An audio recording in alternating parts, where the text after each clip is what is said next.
কুরসির মধ্যে বলেন মানা দানি ওয়ালিয়ান ফাকাদ আযানতুহু বিল হারব।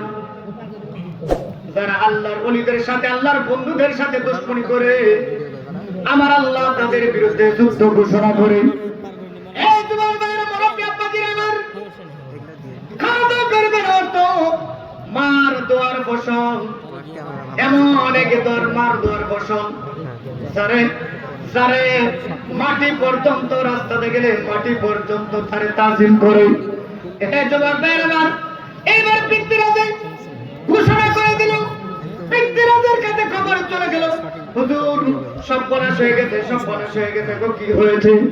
সব মানুষ, একজন নয় দুইজন নয়, 90 লক্ষ মানুষ ওই যুবকের হাত ধরে মুসলমান হয়ে গেছে, মুসলমান হয়ে আল্লাহর গোলাম হয়ে গেছে। পিতৃরাজে খবর দিল, ঠিক আছে এখন কি করা যায়? তারা তো গুলি করেও মারা যাবে না, তিরিকেও মারা যাবে না, কারণ যারা ইসলাম ধর্ম গ্রহণ করে তারা নাকি দামি হয়ে যায়। এইবার বললে কি করা যায়? কয়েক কাম করো, আনা সাগরের পানিগুলো বন্ধ করে দাও, যখন পানির পিপাসা লাগবে সব মানুষগুলো আবার দলে দলে আমাদের ধর্মের মাঝে চলে আসবে। এই কথা যখন বললেন, আনা সাগরের কাছে হাজার হাজার হাজার হাজার সৈন্যবাহিনী লাগাই দিলেন, লাগাই দিল যেন একটা মানুষ যেন আনা সাগরের দ্বারের কাছে না আসতে পারে, যেন মানুষগুলো পানির পিপাসায় পাগল হইয়া যেন ওযু না করতে পারে। কারণ ওরা জানে মুসলমানদের ওযুর পানি বড় তরোয়াল, ঠিক না ভাই? ঠিক।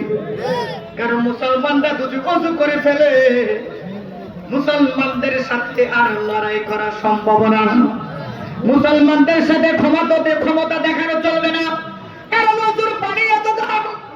আমি মুনসুর হাল্লাদের জীবনে পড়েছিলাম।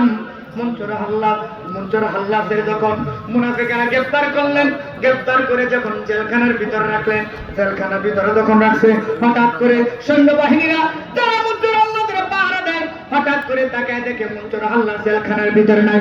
আরে তালার জায়গায় তালা আছে, সিগলের জায়গায় সিগল আছে, পাহারাদের জায়গায় পাহারাদার আছে, সবাই আছে, কিন্তু মুনসুর হাল্লা নাই।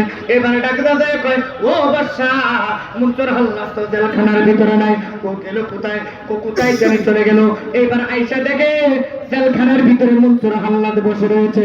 জোরে বলল সুবহানাল্লাহ।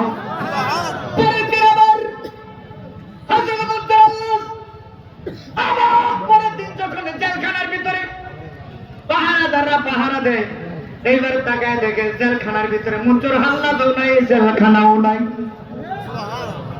সুবহানাল্লাহ কইতেন না?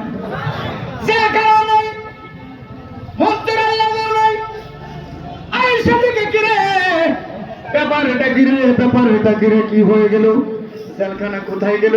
পরের দিন তাকায় দেখে মুনসুর হাল্লা জেলখানা নয় হাজির হয়ে গেছে। চিৎকার মেরে আওয়াজ করে কন্যা আল্লাহু আকবার।